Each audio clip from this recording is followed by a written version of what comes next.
Hello? Hello. My name is Can you hear me? Yeah, I can hear you. I can't hear me.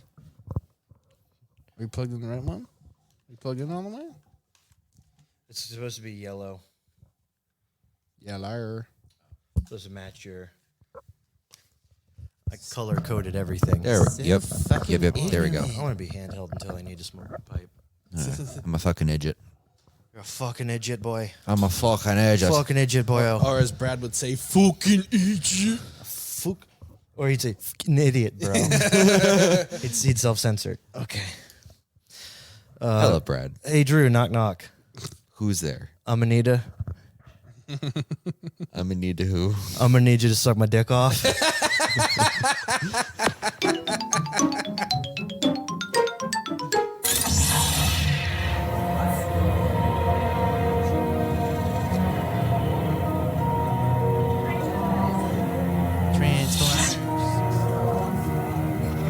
There's been no one for so long.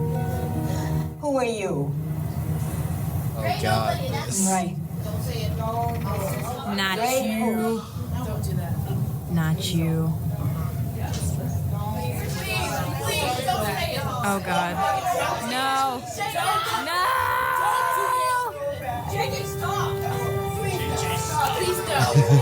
This is what happens. Where's Ben? Where the fuck is Ben? We're talking about Ben Kenobi. Ray Skywalker.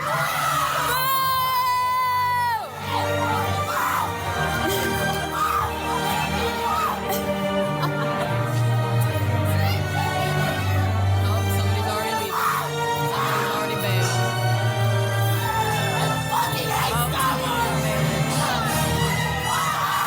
And everybody's unhappy. My favorite part is when the girl yells, "I fucking hate Star Wars." It's so funny because they tried to make that trilogy like for the ladies, and it didn't happen for them. Nope.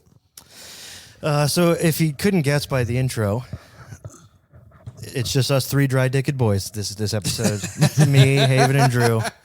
There's no Donovan, there's no Manny, there's no history, and there's no culture. No diversity. No culture or diversity. So it's just gonna be three white dudes talking about 3 Polacks. Disney properties. Who gives a fucking shit? Yeah. Well said, David. All right. Drew, you want to tip us off? You had some thoughts on. I have some stuff I can go into that's not as dry-dicked, but we can start being dry-dick if you want to.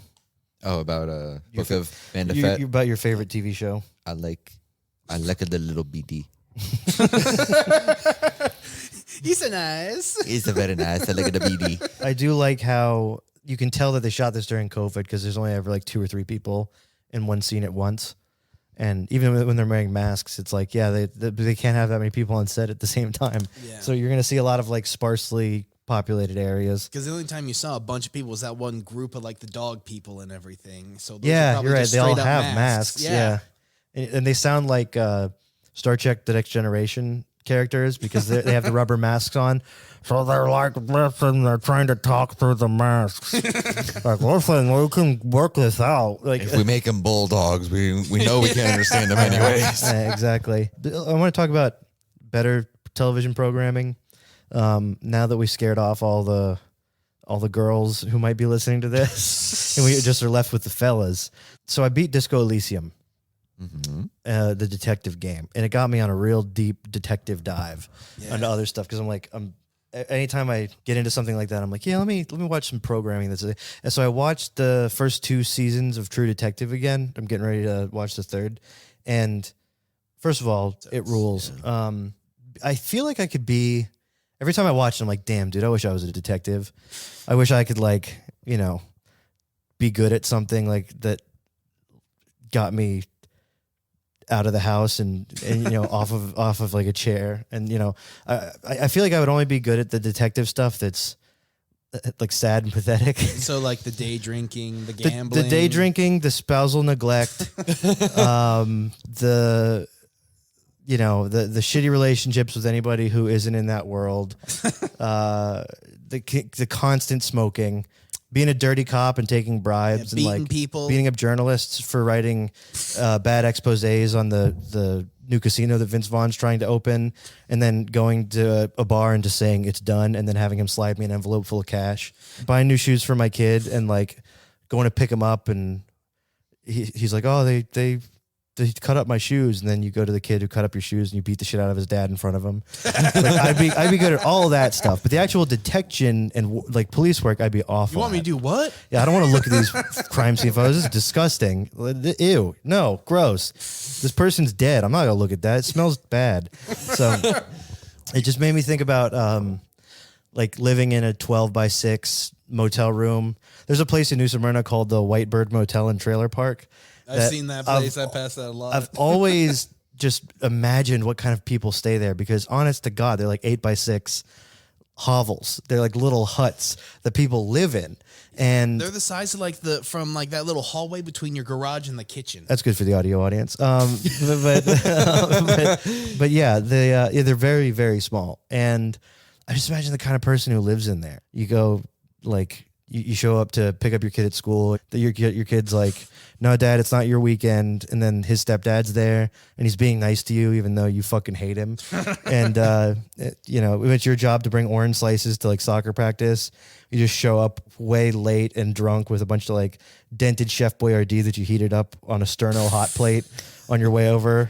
And then the guy's like, you smell like Sterno. You need to leave. Have you been drinking it?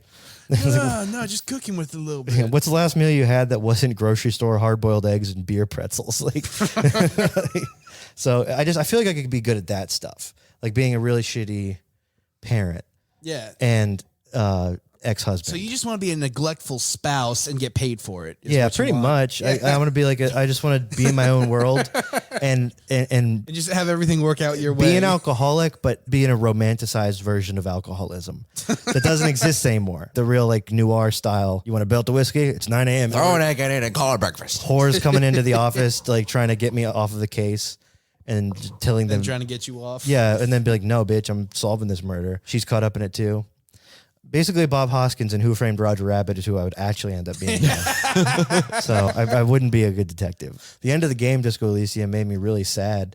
I still recommend you guys play it. I'm guessing you die. No, you don't. You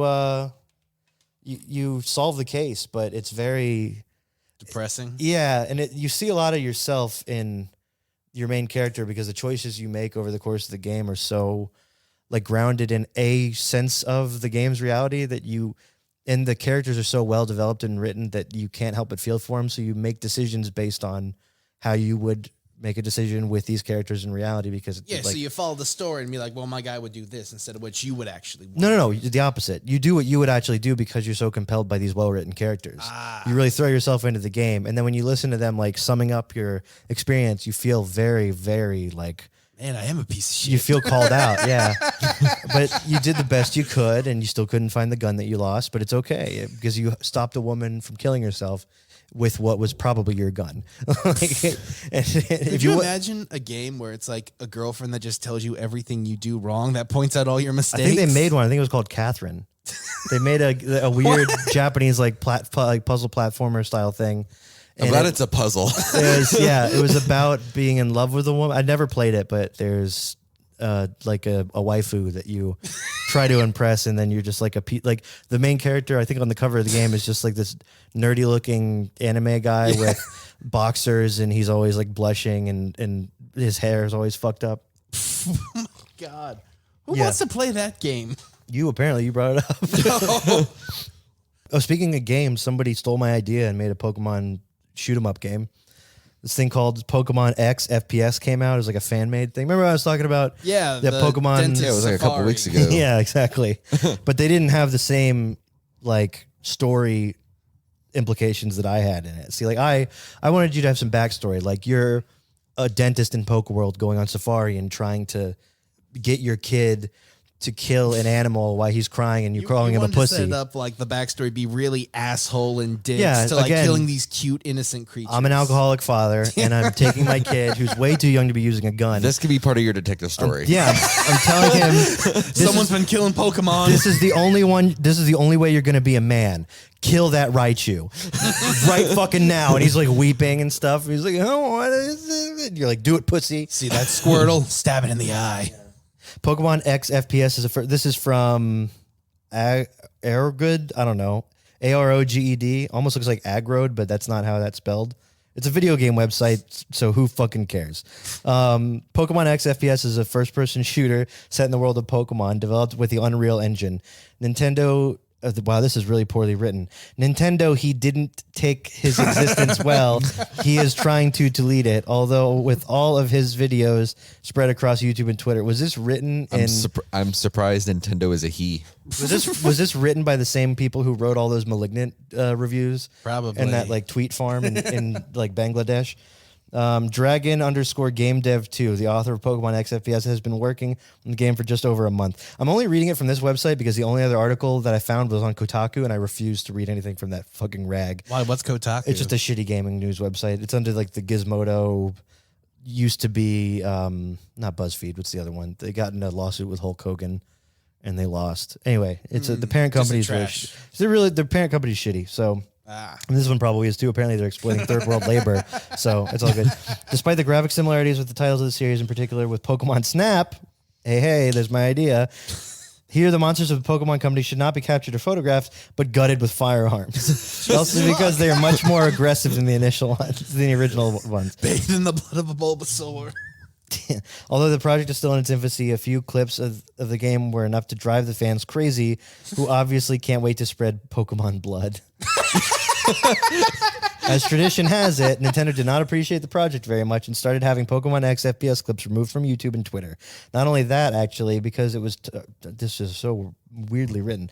Not only that, actually, because it was also targeted tweets with clip highlights. I'm reading this exactly how it's written. The only way to see it in action is to go straight to Reddit, no thank you, where the original post is. As usual, Nintendo made no distinctions and targeted this non-profit amateur project that will likely remain in the prototype stage, as developing a full FPS would take years. Also, I never understand with these people when they have fan projects. They do these big releases when they're like years out from finishing it. Yeah. There was like a Metroid game that was going to come out that was all fan made, and they were like, "Here it is. Here's the first level. We're going to be hard at work for the next couple of years." And immediately, it's like, "Oh, Nintendo just hit us with the like." Don't say anything until it's done. Put it up. Let it spread across the internet. Let everybody download it for free. Then when Nintendo takes it down, it becomes shareware, like old school Doom, and people would just give you a floppy disk and it would have Doom on it. I mean, obviously you guys don't remember that, but you would get a floppy disk with Doom. Floppy disks. Good one. You would get a floppy disk with Doom on it, and then you would plug it into your computer and load it up and play the shit out of it. Yeah, that's the only way you could get it because you weren't going to be able to get your parents to buy it for you. Do you think they're trying to do that as a way to like hoping Nintendo sees it and like ask them to come on and be like, "You can work for us. This is great." That would be really dumb of them. Yeah. That's that's not the way that Nintendo works at all. Like Nintendo does what Nintendo does, and that's it. Like they're not gonna cop to. Can you handhold your microphone? I can't see Drew's face. It's bothering me. Yeah, Nintendo. Hi, Kyle. Hi, Drew. Nintendo doesn't like hire people like that. They're not like the Lucasfilm people where they're like, "Wow, you did our job better for us. Let's get you on board." I know that, but these people making the games aren't like, you know, rocket scientists either. They don't know how the world really works. I mean, yeah, what do you mean? If they're just spending all their time sitting in a garage like for 2 years saying this game is coming out, wait till you see. Oh, you're talking this. about the homebrew developers. Yeah. I think they're just overly ambitious and excited to. I said this thing recently to somebody who was like working with me on a project. Like, I'm like, don't be so proud of what you've made initially and like spread it around too much, because you'll probably be in, it's not an indictment of the quality of work, but it might be embarrassing to you to look back on it and see it. And B, like, nobody's going to care unless it's done and as close to presentable as possible. Unless they're just Nintendo fans, which if you slap a logo, the right logo on anything, they're just like, hell yes, give me more. You know, epic win. Just those fucking idiot Reddit people. I thought that was going to turn into don't be proud of what you did because you're a failure. I thought that's where you were heading. Not that harsh, but having less pride is a good... Like, having less pride in your work is not good, but having less pride for your work to the point where it's like you're being too prideful. That's what I say. Is like, just don't go running around and telling everybody about it just because you think everyone's gonna love it. They're gonna it's amazing because you're excited about something that you put time into and worked on. But show it to a select group of people that can critique it first and then release it wide once it's done. because then it can't get taken down. And if it does, it's already spread. People already are like playing it and downloading it. Like once you download, then other people will share it on other websites. Like Nintendo can take stuff down. It's like Duck Hunt, but when the duck goes away, if it flies away too quick, they didn't get it. Like if the website that if they didn't see it in time, a bunch of people already downloaded it, and now they can't go after those individual people. Yeah. They can only go after like the people who hosted it or whatever. Like there's a case in Australia where a guy leaked Super Mario Galaxy 2 early, and Nintendo hit him with a lawsuit, and he ended up owing them like millions of dollars. Shit. And he's like, and he released a blog post. He's like, I'm going to be paying this the rest of my life. It's just so crazy to me. Like $1 billion company like Nintendo is like, where's our check, bitch? Like they sued for damages on a game that would have sold bajillions of copies anyway. Like legitimately, people who pirate stuff don't normally buy stuff. They don't make money off it either, really, unless it's no. But what they're saying is, if you put this out in the world and somebody downloads it illegally, that person's not going to the store to buy our product, so we lost money. But what the reality is, if somebody downloads something illegally, they were already not the type of person who was going to go to the store and buy it. Like they're not going to buy the game because they just pirate things. It's not like it stole a sale. People who are pirating things don't buy things usually. It's a good point. Very rare is it to find somebody who like, I really want to buy this, but it's out early, so I'm going to download it. They're like, no, I'll wait for the release. Or they'll just like watch clips of it and like be excited about it. You know, the only time that's not, and like think about it like Star Wars fans, like if you leak something like a full episode of like Mandalorian season 3 early, they're gonna watch the shit out of it. But you better believe when the new season hits, they're keeping their Disney Plus subscription. They're watching it the right way too. Like it's not gonna steal any sales or whatever. So all this, I've said it before. All this J.J. Abrams inspired secrecy over shit that comes out and gets forgotten about in a month is so stupid. Yeah, and the only reason it happens is because with the like instant memory holding of everything, because of how quickly stuff gets like digested by culture through the social media engine and the way we view things now. If they were to leak stuff or show stuff too early, by the time the thing came out, there would not be a tremendous buzz. A film like Spider-Man No Direction Home, or was the Bob Dylan Spider-Man movie, like Spider-Man Like a Rolling Stone would not have done as much social media like epicness if there were trailers ahead of time showing Toby Weird Face and Andrew Garfield doing stuff. But now there's a bunch of people standing for a new Amazing Spider-Man movie, and like go back and watch those first two movies. They suck balls. Yeah. But there's because it was hidden from them, and then it came out, and then they're like, "Oh, I'm excited about this." It's like you're tricked. If you put something out there too early, and people actually have time to put aside their excitement and to put aside their hype and to judge it on its own merits, the people making this stuff have to work a lot harder, and they don't want to do that. Find these missing jokes on the extended version of this episode, along with weekly bonus episodes on patreon.com/owltreemedia. Do it. And he doesn't immediately go, "Whoa, that's fucking racist." He's like, that's like a driving force to the next scene. Yeah, you got to be a special kind of person to get to it like that. There is a guy, there are a group of guys out there who watch that and go like, I feel the same way, lady. like they look, if we had President Deals back, this wouldn't be happening. President Deals? President Deals, man. He's closing them. Where did that come from? What? President Deals. Trump? Yeah. He closes deals, dude. He makes deals. Well, he's always making deals. He's a businessman. Yeah. He had a whole show about it. Yeah, dude. You don't know how many deals he makes? Yeah. I want to stab myself with a railroad spike through my temple. He makes deals, dude. I'm so tired of winning because of the deals that he makes. We've just been on a hot streak, dude. Speaking of which, I filed my taxes today. I'm getting a fat $0.00 back. Really? Yeah. Oh, that fucking sucks. Yeah. I guess I got to keep the money over the course of the year, I guess. But it was a kick to the balls. I was expecting some money, but what's the most you've ever gotten from like a tax return? Like $2,500. Nice. Yeah. That was when I was working at shitty places, though. So they would take out way more than what was needed, and so you get most of that back at the end of the year. And now I literally just completely broke even. Like I didn't know anything. I wasn't owed anything either. That really sucks. What about you, dude? Drew? I think it was. So I got all the stimulus checks up to that point from the beginning of the pandemic.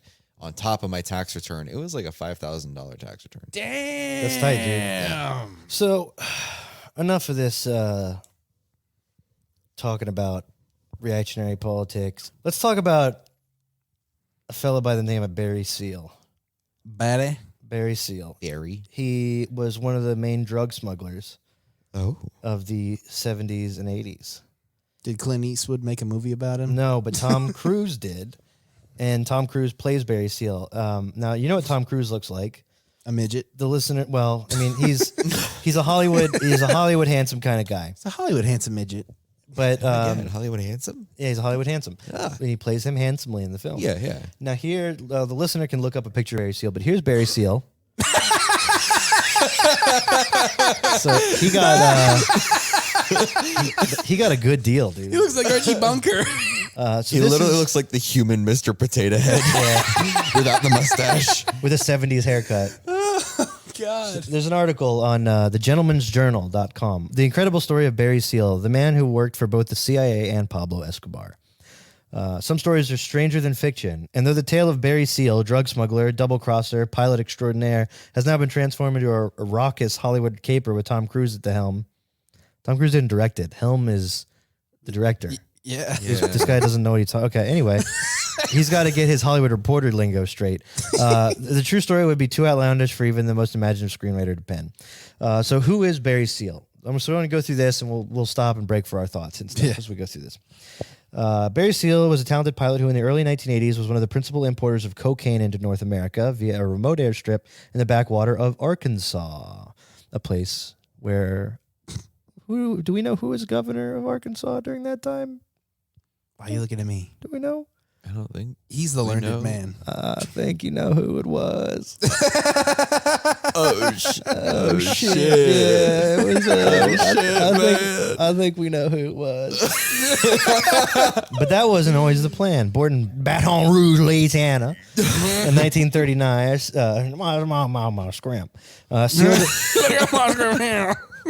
Seal developed a love of flying at a very young age. Who cares? He got a Cessna.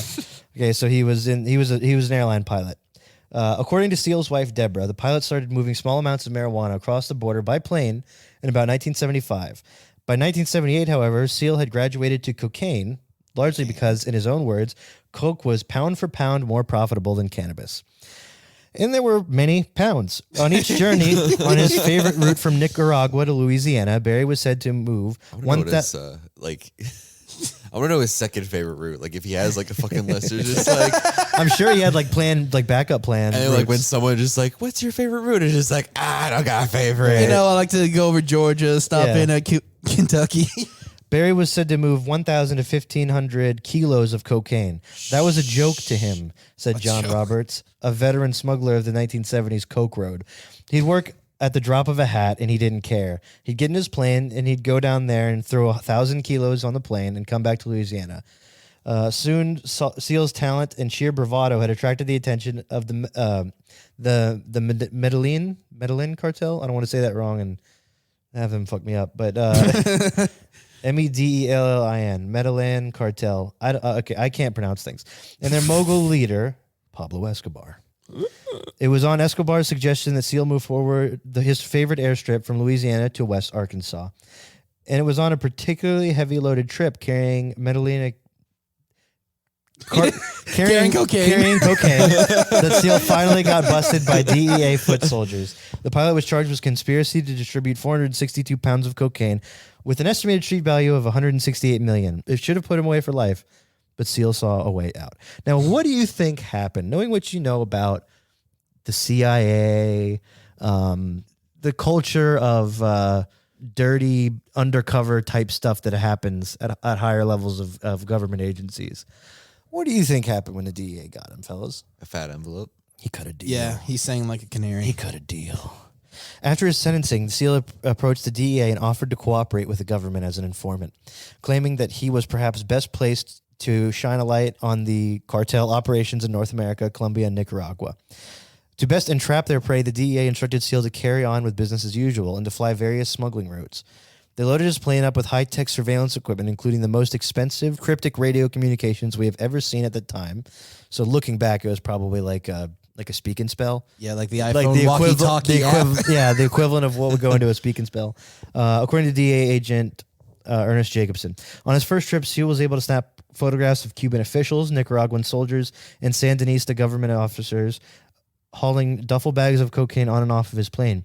Seal even brought back a snap of the then mythical Pablo Escobar, swaddled in a signature striped polo shirt. Seal's intel transformed him into the most significant witness in the U.S. war on drugs almost overnight. It also made him a sitting duck for the Medellin cartel and their many associates around the world. So what this article is skipping over a huge part of, and I find it kind of interesting, is during the Reagan administration, the Nicaragua played a pretty big deal. Have you ever seen the episode of this is something Haven might know. There's an episode of American Dad where Stan's looking for Ollie North's gold. Okay. And they do a Schoolhouse Rock style song about the Oliver North case. Yeah. What was happening was Reagan was through a series of other people, like, working on his behalf. Mm-hmm. He was arming soldiers in Nicaragua to fight like a communist uprising that was happening down there. In exchange, he was letting them fly cocaine into the United States, where he also had his cake and ate it too, because then they did the whole war on drugs thing. So it was like he was like facilitating this stuff to happen through the CIA. And people who love Reagan will be like, well, that happened without his consent, and he didn't know about it. And, he was riddled with Alzheimer's at the time. And then in the next breath, they'll also say, like, he was also the greatest American president we've ever had. And he was super smart. He's a genius. He was the original President Deals. He literally was. He was a guy who made deals, and the whole Morning in America speech when he was like, well, be as rich as you want and fuck the middle class. Like there's poor people and then there's you. Everybody can be a little micro capitalists. Like a fucking Tony Robbins. Make a fuckload of money. Yeah, he's just basically like a motivational speaker. So meanwhile, I'm going to ignore the AIDS crisis. So so he was arming. I'm going off of pure memory, so I might have details wrong. By the way, Caitlin let me know that I got some facts about the biblical stories last week, wildly incorrect. It was Job who God fucked over to prove a point to the devil, and it was Lot who let a gang of villagers run a train on his daughters. So it was two people. You just merged it? Yeah, I merged them into one on accident. Yeah, Lot was the guy who was like, hey, fuck my daughters instead of the angels that are in the house for whatever reason. But I mean, still the same thing. I mean, it's horrible, fucked up shit. Who cares who it was? Yeah. Job, whatever. So anyway, that's what he was working in conjunction with the CIA. It's been said, and it's true, there are certain elements within these organizations that like operate doing their own thing. And as soon as the lid gets blown, everything just gets shredded and burned. Mm-hmm. And that's what's so funny in the movie, which obviously is not super accurate, but it like at least paints the picture of the fact that Barry Seal was working with the CIA to make this stuff happen. He was just getting rich as fuck off of it. Like, because he was just, selling all these. So he'd go to the CIA and be like, listen, I need this. Well, and CIA then came to him. They were like, you're smuggling drugs into the country. You're fucked. You're going away for life. Yeah. Unless you, on your way down, you're going to bring guns to arm the people that are going to fight the communists. On your way back, we'll look the other way when you bring coke. And drop it into, Clinton's backyard. Not literally his backyard, but like his neck. Airdrop it. His neck of the woods. But his neighbor's backyard, and yeah, exactly. Maybe his across the street neighbor's mailbox, and there's a wonderful scene in the movie where the DEA finally gets him, and he's just like grinning. Tom Cruise is like, "You guys don't have me." He's like, "You guys are fucking idiots." He's like, "I'll buy you, every one of you, a Rolls Royce if you let me out of here." And they're like, "Fuck you, you're." Trying to bribe us. And he's like, okay, all right, that's fine. And then the district attorney comes out and she's like, let him go. She's like, I just got a call from Governor Clinton. Just let him go. I heard you got my buddy down there. Rolled up in his new Rolls Royce. Yeah, I'm gonna need you to let him go. All right, I'm off to an island with a friend of mine.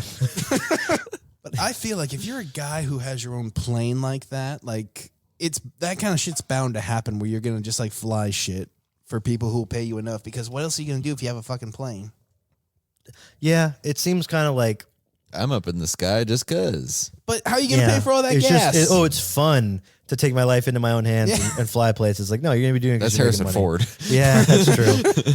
Yeah. I wonder if he's ever smuggled coke. That'd be funny. He's probably smuggled pot up there. Yeah. No, he's definitely getting high up. Oh my God. This reminds me of a story. When I lived with a friend of mine from high school, first like 2 years of college, he would have these lunatic people come through because he did a lot of drugs, and he would have these crazy, like get-togethers, like drug socials. Yes, and this girl came, and she was wearing an Embry-Riddle uniform, and she was smoking an insane amount of pot, and I also watched her do a lot of cocaine, and I was like, so how's school going? And she's like, great. She's like, I'm gonna be an airline pilot.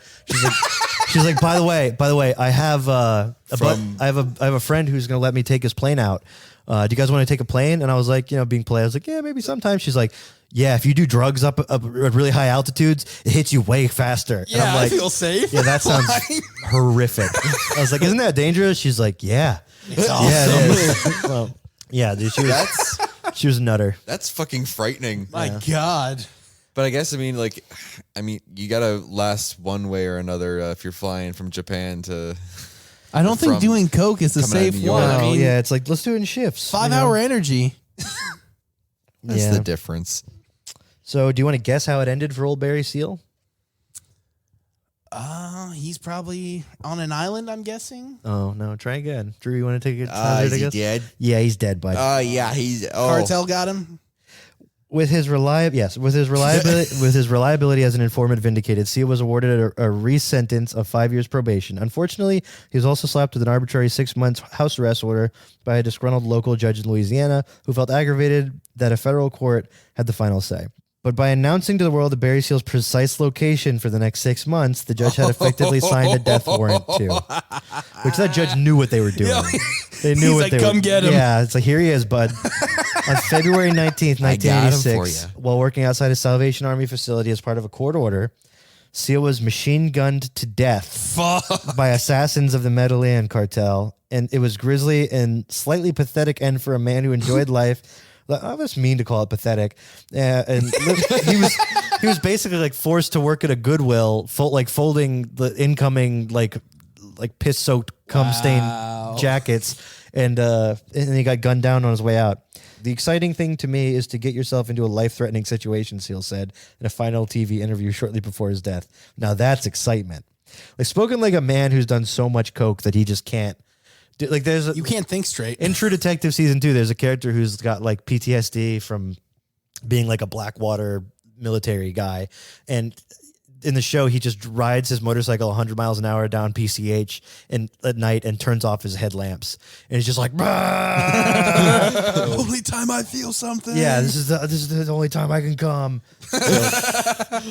But yeah, so I don't know why it just glosses over that whole thing, but the reason he went and took those pictures was because he was working with the CIA already. Yeah. And they were already looking the other way on all the drug stuff that he was doing. They were like, you get the guns down there. And then he was also taking, if the movie is to be believed, I haven't done all my research because who fucking cares? I'm a learned man. So they were just like arming these people to fight like a proxy war. And there was also, I think there was like oil wells and, mines that had a lot of rare earth minerals and stuff. So it's America stuff. It's always America stuff. Yeah. We're just doing America stuff. That's all we were doing. We were just keeping it real. We were making certain kinds of deals, and that's all we were doing. So it's the same story. It's tales old as time, oil dude. Was involved. Fucking it's America. If something that can make people rich is involved that isn't directly like frowned upon by the majority of the population, so you won't like lose clout politically, you're going to use the full power of the United States, like government and military, to go get it. There's no doubt about that. Like that's what our empire does. It's a big hand that reaches out and goes, mine. let me get. Oh, you got that? I want it. Mm-hmm. So yeah, that's old Barry Seal. Fuck. If I was him, I would have just killed myself in my plane. Instead, like, That'd be giving cool. the cartel a chance. Yeah. Crash yourself into a swamp in Louisiana. Get all ate up by my gator, man. Damn old gator got me, man. But like at the very last second, I would like send out a beacon so this way the cartel would just like waste their time. That's smart. One last fuck you. Yeah. Until they come to get your family and like burn them in an oil drum. That's true. So it's better if you just disappear without you just kill yourself and don't tell anyone. McConaughey in True Detective, he's like, the cartel. They strap you to a chair till you can't, with duct tape till you can't move. They cut along your scalp and peel your face off of your head. And they hold up a mirror so you can see it. Chop off your genitals and jam them down your throat until you choke to death on your own blood. On your own balls. While you're watching it all. So yeah, bullet to the head, it ain't dying. That show's great. You guys should definitely watch it. Damn, where's it on? HBO. HBO Max? Yeah, HBO Max. Do you need me to stand up and shout it at you? Please. He just got a hard on. Yeah, he was like, I love HBO. Peacemaker's great. So let's talk about something a little lighter. Do you guys want to talk about a con man who claimed to discover the North Pole? Yes. Or something called the Great Stink of London? Let's go with Great Stink of London. She was like, I got a lot to talk about stink. You want that doo-doo tip? Yeah. Right. This comes from our friends at Wikipedia. So there's a great image on Wikipedia of what death rowing a boat in a river of shit. Wait, the personification of death? Yeah, like skull and head and everything. Oh my! Is that like an old time drawing? Or that's what they did back then? No, that was like from last week, and they updated it on Wikipedia. It's called The Silent Highwayman, and it's an 1858 drawing. I love the name. Yeah. The Great Stink was an event in central London in July and August 1858, during which the hot weather exacerbated the smell of untreated human waste and industrial effluent that was present on the banks of the River Thames. The problem had been mounting for some years with an aging and inadequate sewer system that emptied directly into the Thames. Throwing just buckets of shit out your window onto the street. It got old. That's shit where we drink. Yeah. The miasma from the effluent was thought to transmit contagious diseases, and 3 outbreaks of cholera before the Great Stink were blamed on the ongoing problems with the river. Oh, who would have fucking thought? Just city planning back then would have been so funny. It would have just been like, do you have a degree in anything? Like, we don't have those yet. No, I got bricks and concrete in the back. I'm a cobbler, but I can also do my own masonry. If you look at the houses, and you've been to London. You have? There are different like areas in London that are just completely different architecturally. Oh yeah, from totally. The other. It was a very small area. But like it looked almost just like a miniature area of just like castle ruin. Right. And it had like a beautiful brick atrium in it with like a fountain in the middle. It was beautiful. And then like around it was like fucking what you'd see in New York. Right. Like apartment buildings. It was a hard ass contrast. Like you could see the line on where they cut in planning. Right. Yeah. Went from brick to plywall. Yeah, exactly. Plywall. Plywood drywall. Yeah, same thing. Plywall. Time is money. Brick sewers had been built in London from the 17th century when sections of the Fleet and Walbrook rivers were covered for that purpose. Oh, yeah, I thought it said converted. I can't read. It said covered.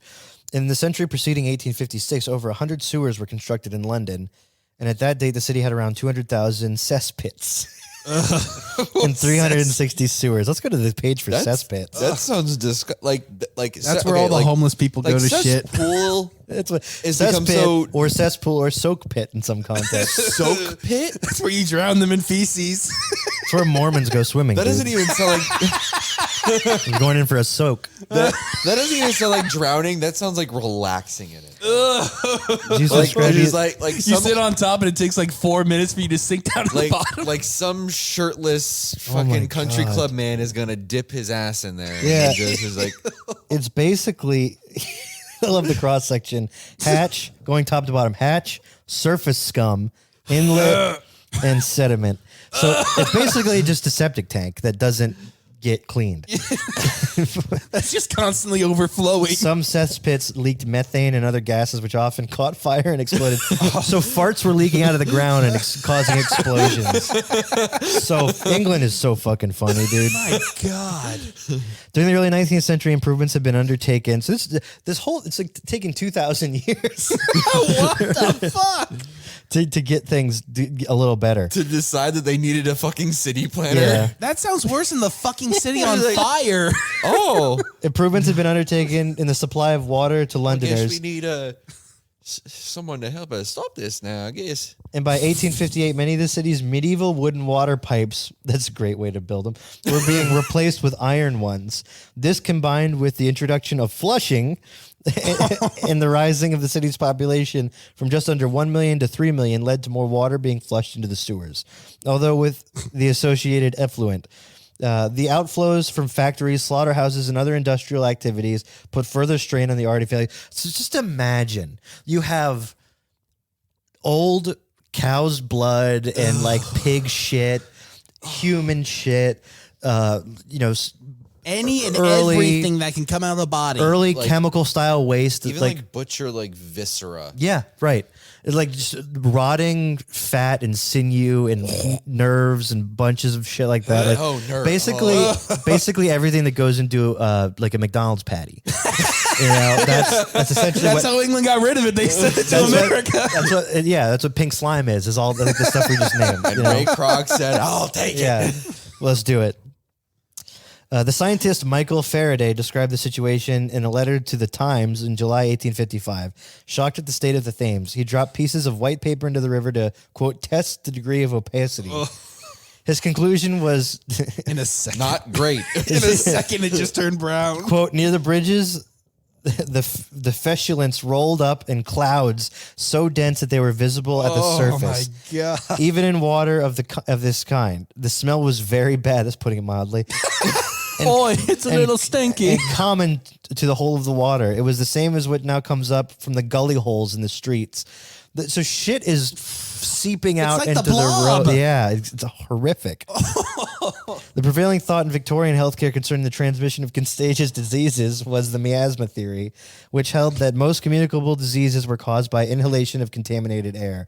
This contamination could take the form of, open the window, love. That'll We help. need some fresh air, get rid of these vapors. And you like smell out the fresh air. It's like, Yeah. oh, that smells Well, like crap. It's that That's shit. not the best. At the same time, you got the dude next to you, like throwing his shit out the fucking window into the cesspit. It's like, oh, I've been here for a while, love. I don't mind none. The contamination could take the form of odor, of rotting corpses or sewage, but also rotting vegetation or exhaled breath from someone already diseased. Miasma was believed by most to be the vector of transmission of cholera, which was on the rise in 19th century Europe. The disease was deeply feared by all because of the speed at which it could spread and its high fatality rates. So really, the plague never totally ended in Europe. No. It's just, it kept going. It was just different. It took different forms. Yeah, it just kept going. It London's evolved. London's first major cholera epidemic struck in 1831 when the disease claimed 6,536 victims. In 1848 to 49, there was a second outbreak at which 14,137 London residents died. Then there was followed by a further outbreak in 53 to 54 in which 10,738 Don't died. get a break. Ooh, this is interesting. During the second Even outbreak, John Snow,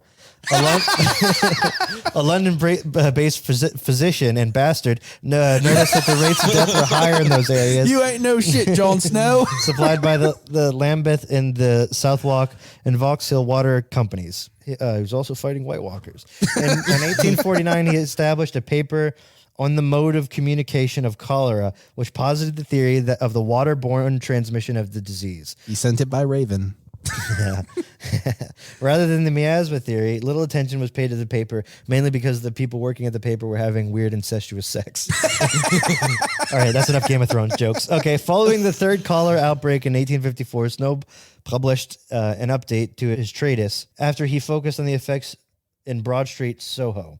Snow had removed the handle from the local water pump, thus preventing access to contaminated water, with a resulting fall in deaths. It was later so literally, So he took away their water. they had to have water stop in order to prove, hey, yeah, it's coming from the water. Could you imagine, like, when you introduce a toilet to these people, like, what a fucking god you would be? That's the devil. That's the devil in that top tank. Where is he taking that? There's fucking ghoulies he's in taking there. my shit. That's He's some taking- suspicious thing. Why I Yeah, can't he's- see my shit? He's taking me leavings. How am I supposed to piss it in half if he takes it away? And Charles Dickens even wrote about it. The Thames was a deadly sewer in that place of a fine fresh river. In a letter to a friend, Dickens said, "I can certify that the offensive smells, even in a short whiff, have been of most head and stomach distending nature."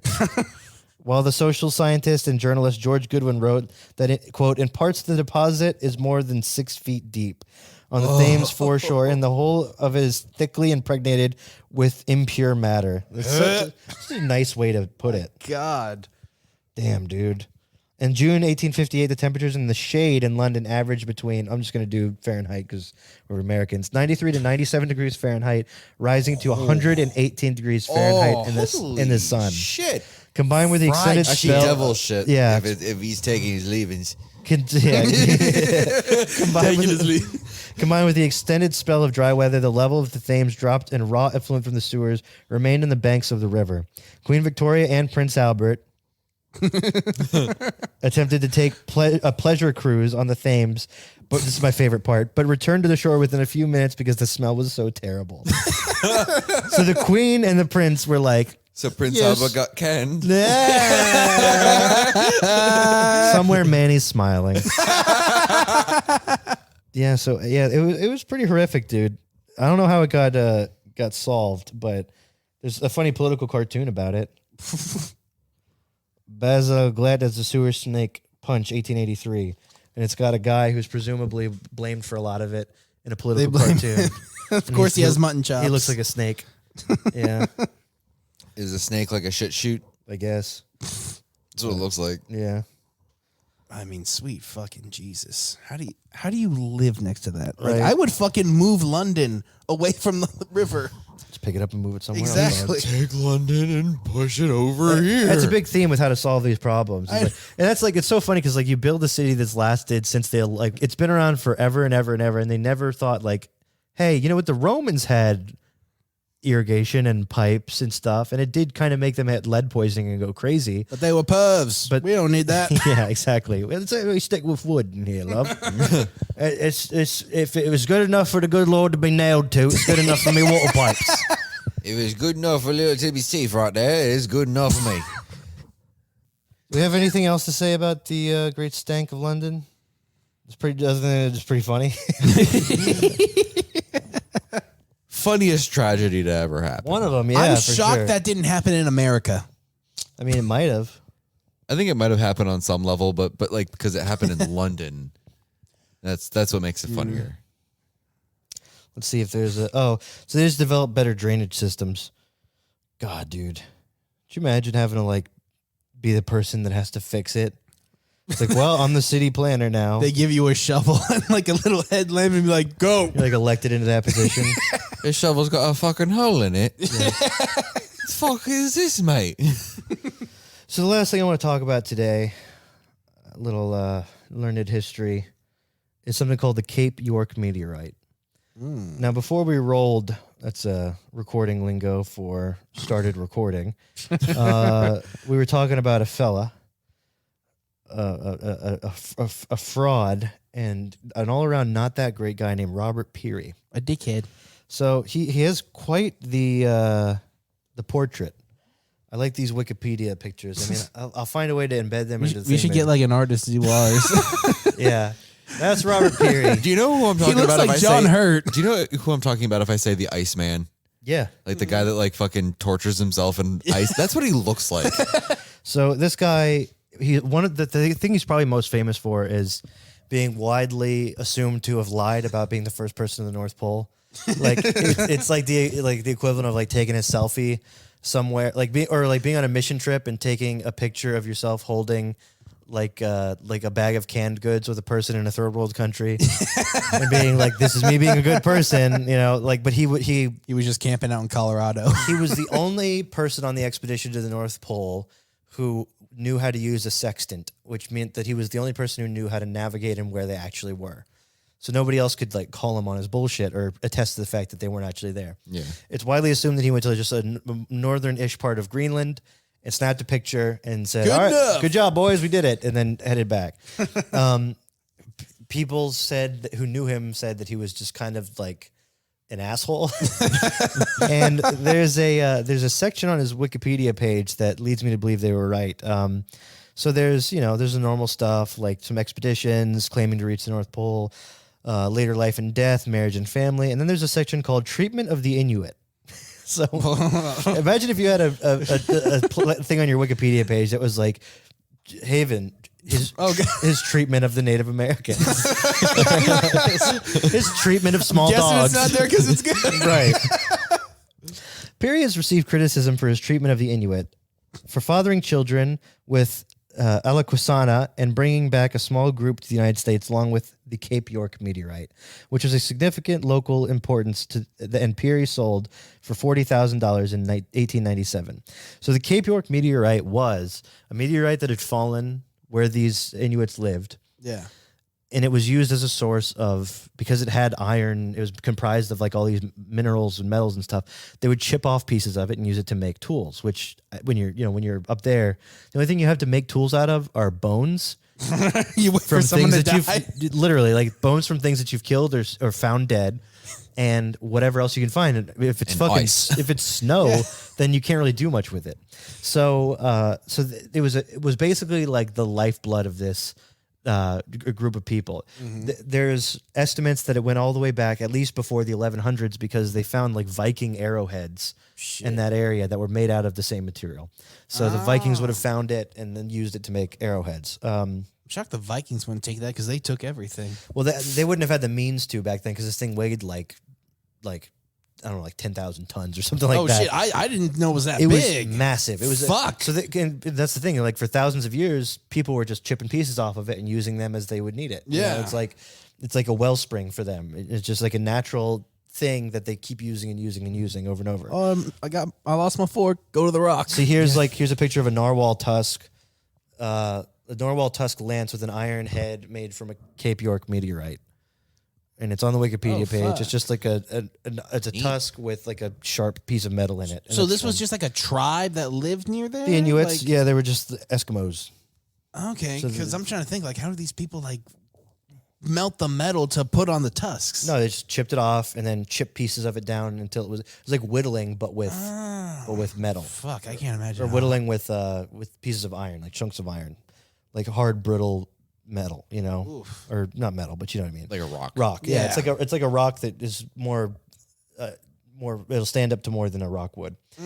Working at the American Museum of Natural History, anthropologist Franz Boas had requested that Peary bring back an Inuit for study. Go fetch me one of those Inuits. Oh, God. During the expedition to retrieve the Cape York meteorite, Peary convinced 6 individuals, including a man named Cuisinck and his child Minnick, to travel to America with him by promising that they would be able to return with tools, weapons, and gifts within a year. They did. Yeah, all my native peoples, you know what I'm saying? When a white man come up and say he's going to give you some presents and stuff, if you just do something for him, he's going to bring you smallpox. Don't trust Whitey. Yeah, that's my Apollo comedian character. But yeah, like how many times were natives fucked over by white people being like, every chance they got. Yeah, we'll hook you up. Don't worry about it. Just you some blankets. You help us now, and we'll hook you up on the way back. So thank you for the land. Here's a tooth. Peary left the people at the museum when he returned with the Cape York meteorite in 1897, where they were kept in damp, humid conditions unlike their homeland. Within a few months, 4 died of tuberculosis. Their remains were dissected. Why? And the bones... we have to find out what makes these savages tick. That's why. That's literally like the thinking back then was like, these are different species than us. Like it was just... Then why would you bring them? Why not just use them to get the rock? For scientific reasons, Haven. They wanted to know what made them tick. Their remains were dissected and the bones of the Cusick were put on display after Minnick was shown a fake burial. And here's little Minnick. Little Minnick. Look how sad he looks. Oh. Poor little feller. He's like, fuck Disappointing. you. It's like what was it? Was it Futurama or what was the show where like the caveman sees his wife on display at the museum and he's like, that was a Futurama bit, like the time travelers therapy group. Yeah, he's like, I saw her on display in the Natural History Museum. She's like, oh god, that would suck. Speaking as a teenager to the San Francisco Examiner about Peary, Minnick said, "At the start, Peary was kind enough to my people. He made them presents or ornaments, a few knives and guns for hunting, and wood to build sledges. But as soon as he was ready to start home, his other work began. Before our eyes, he packed up the bones of our dead friends and ancestors. To the women crying and the men's questioning, he answered them that it was taking our dead friends to a warm and pleasant land to bury them." Oh my god. Our sole horrendous. Our sole supply of flint for lighting and iron for hunting and cooking implements was furnished by the huge Meteorite. This Peary put aboard his steamer and took from my poor people who needed it so much. After this, he coaxed my father and that brave man Natuka, who were the strongest hunters and the wisest heads of our tribe, to go with him to America. Our people were afraid to let them go, but Peary promised that they should have Natuka and my father back within a year, and that with them would come great stock of guns and ammunition and wood and metal and presents for the women and children. We're going to bring you back lots of goodies, we promise. That's exactly what an abusive husband says. This is what a shitty stepdad. These are shitty stepdad or not stepdad. These are shitty single father promises. That's what this is. We're going to Disney. We're staying at Epcot. Yeah, I know I missed your birthday this year, but next year we're going to see Mickey. We're going to see Mickey and Goofy, I swear. And he's got like $11 in his checking account. We were crowded into a hold of a vessel and treated like dogs. Peary seldom came near us. Peary eventually helped Minnick travel home in 1909, though it's speculated that this was to avoid any bad press surrounding his anticipated celebratory return after reaching the, quote, North Pole. I'm putting the quotes on that. So I'm trying to find where it said the part about how much... I guess I got to go to the actual Meteorite page, because when you see how big it is, and it's still on display at the American Museum of Natural History... There it is. It's massive. Damn. That's like a redwood tree stump. Yeah, it's huge. So let's see how much it weighed. It was a little larger. Imagine that. This was the Angihido fragment. This is another piece. Fuck. They're huge. Damn. So it's like, you would imagine they would just, to study, let's take a fist-sized chunk. You know, that's all you would need. But no, they wanted all of it. So, my God. All right, the iron privilege. The iron known to Inuit as Savikoa,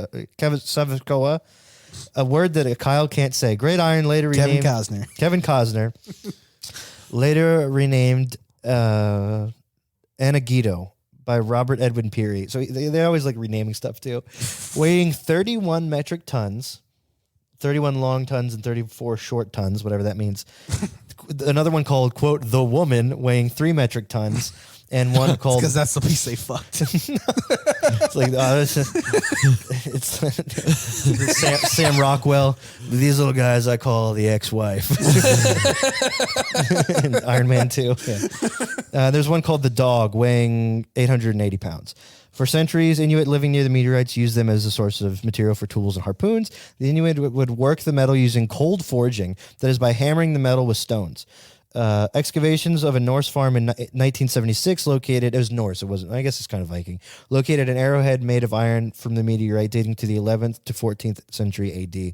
Its presence is evidence that the Norse journeys to northern Greenland. So that's where these guys lived, were northern Greenland. Also conveniently the place where he went to say, oh, this is the North Pole, right? And then, so it's, widely assumed that he was just full of shit. Wow, he really just checked all the marks of old white person. A colonial style asshole, of just like, I'm exploring.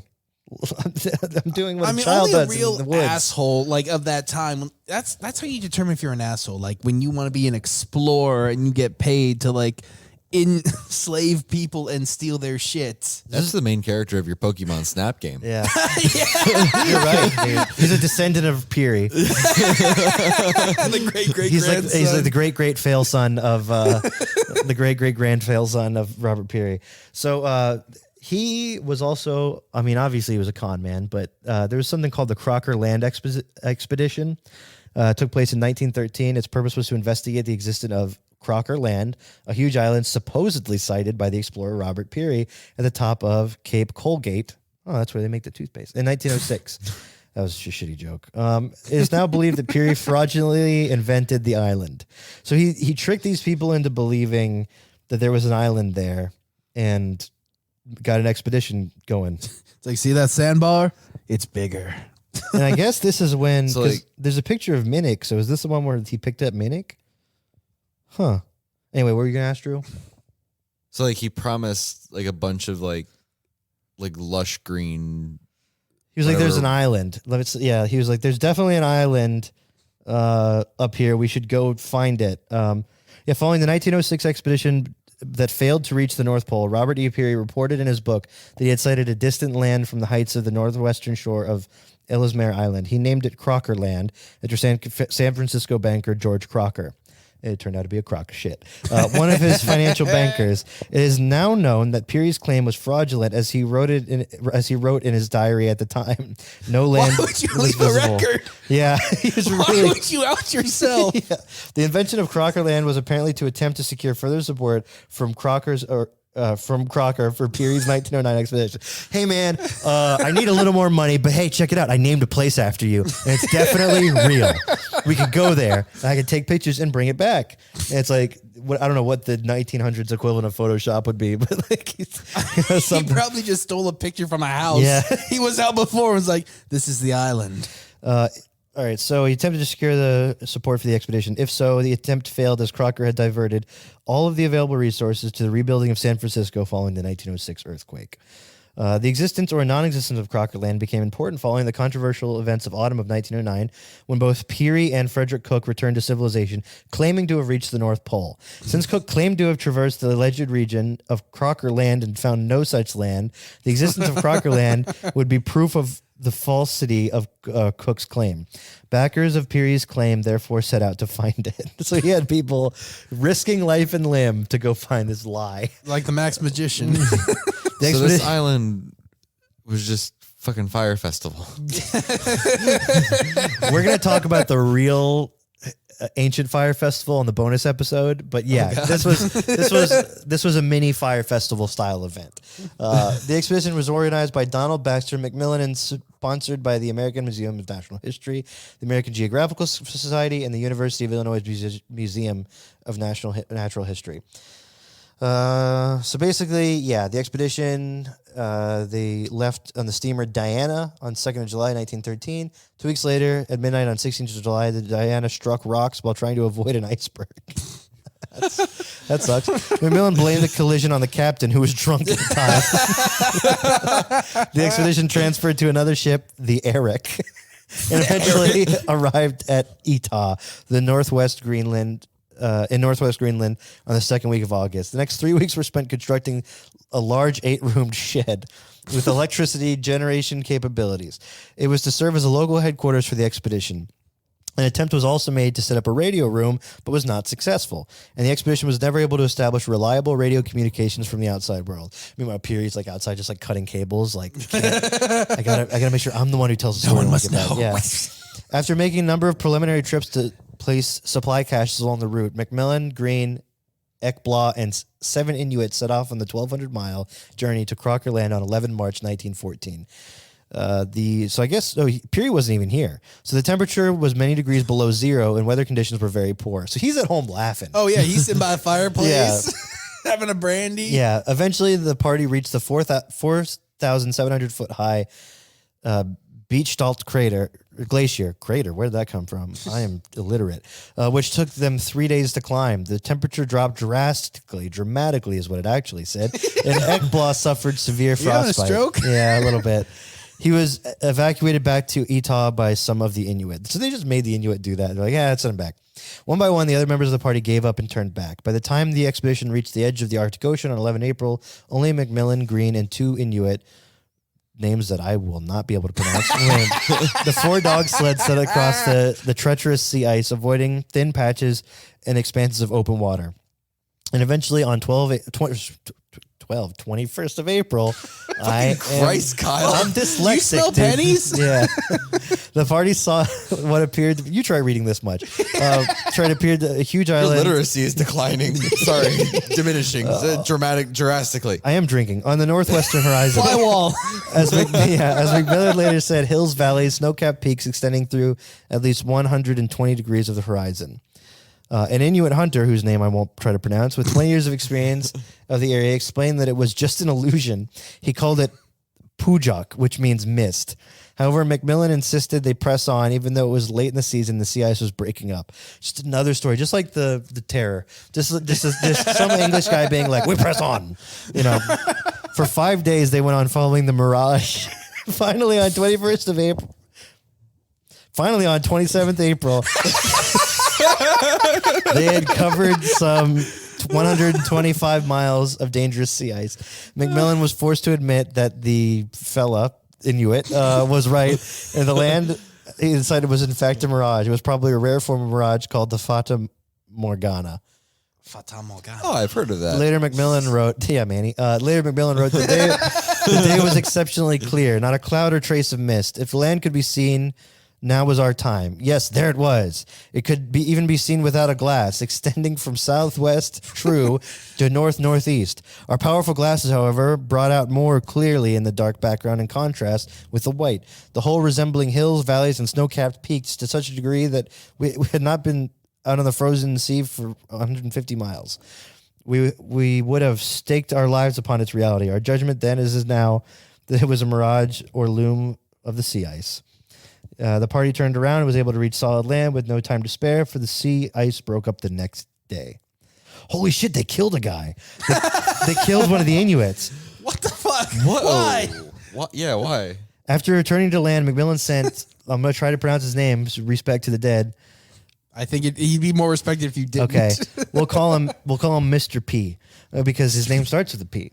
At least he said Mr. Pugwatek. We'll call him that. Pugwatek. And Green to explore a route to the west. The weather turned against them, and they were forced to take shelter in a snow cave. One of the dog teams died in the snow, and during the squabble over which direction to travel next, Green took a rifle from the sled and shot Mr. P in the back, killing him. What the fuck? Just because he's like, hey, we in should the go back, left. too. These dudes sucked, dude. Don't trust the English. I think these are Americans. Oh, fuck. These are Manifest Destiny motherfuckers. Oh, fucking Dude, I don't know. You know what? No, these guys had a real dudes rock mentality. And they were just trying to get their names in the papers. I respect. Assholes. Respect, dude. No, respect. Only assholes are like, I'm going to do something no one else has done. On 4... shoot an Inuit. In the back. Listen, if you're in a disagreement with somebody and they turn their back on you, that's on them.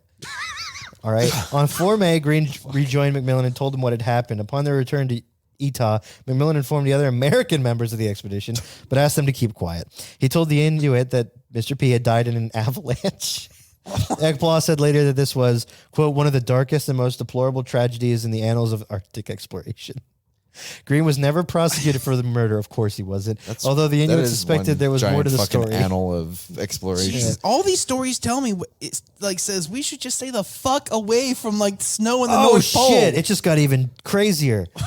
Green was never prosecuted, although the Inuit suspected there was more to the story than had been told to Green, and that Green had a relationship with Purquat's wife, Alaquasana, a striking beauty. She'd previously been Peary's mistress and had borne him 2 children. So she was getting turned out by these dudes. And dude, this needs to be the movie. Yeah. These 2 guys in an ice cave, and they're like, tensions are rising, and this lady is, back in the igloo, just like wondering who's going to come back. Who should I prepare for? Yeah, the return home. Just one. Who cares? Fucking Old World Maury episode. Yeah. Peacock You are not the father. He's just stoked. He's like, yeah, just running around. The other guy's got his head in his hands. He's like, damn it. This is fucking dude's rock. It's a dude's rock kind of time. Speaking of dude's rock kind of times, the last thing we'll talk about, and then we'll wrap it up because we went a little long just to cover up the stuff that I'm definitely not going to maybe cut out. I've been reading about the Comanche Indians. That they were fucking brutal, dude. They were nuts. Like they were bad, or what we did to them was bad? Everybody in the time period was pretty bad. Yeah. The Comanche Indians were like known for their prowess in like riding horses and like shooting arrows from horseback. So they would just run circles around like the single shot rifle carrying people scouting lands. And at this time they would just like the state and even like national government at the time would just tell people that were going out west, survey a piece of land, it's yours. That's it. That's all it takes. But what they weren't telling them was like, by the way, there's some people there that already are laying claim to it, and they're going to fuck you up. So they would like, there was this one fort that was built, and they for some reason left the gates open to it. And these Comanches showed up, and one guy came out. He's like, I'm just going to go see what they want. And he like walked out to talk to him. Howdy, neighbor. And they immediately just like shot him with arrows and beat him to death. Scalped him, and then ran into I can just imagine him walking out, and there's just yeah, exactly. Just like the arrogance of that. It's like that opening scene in American Gods. Yeah, exactly. It's just arrowed. Just arrowed the fuck out of that guy. Yeah.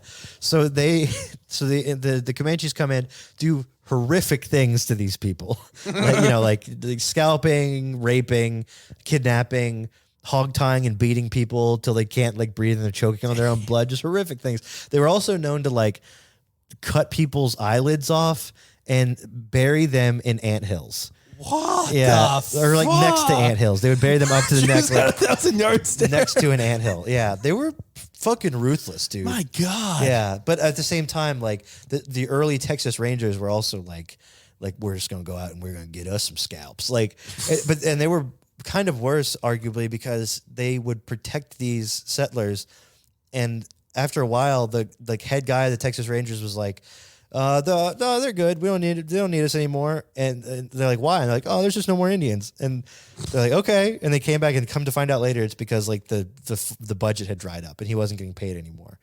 So it's like, I mean, deal with them on your own. Yeah, it's like I'm not doing this shit for free. I'm not risking my life, but I'll murder for money, not for pleasure. They could track people like no matter what. And like the settlers would just be morons about it. They would just they would set up camp. Well, if they're not told, like, listen, you're going to get fucked. Well, the thing is, you got to like look at the land. Like if you look on the ground and you see a bunch of like broken trees all in one direction and hoof prints that look like the size of buffalo prints, you're like, oh, this is a buffalo run. Let's not camp here. But they wouldn't do that. And they would camp in the middle of the night to hear a rumbling, and they get out of their tents and see a wall of buffalo, stampeding at them. And yeah, exactly. It's like setting up camp on train tracks. Like that's maybe not the best How is this happening? Yeah. Why are consequences happening? Why are my decisions leading to this? Oh my God, I met someone new. Yeah. It's my consequences.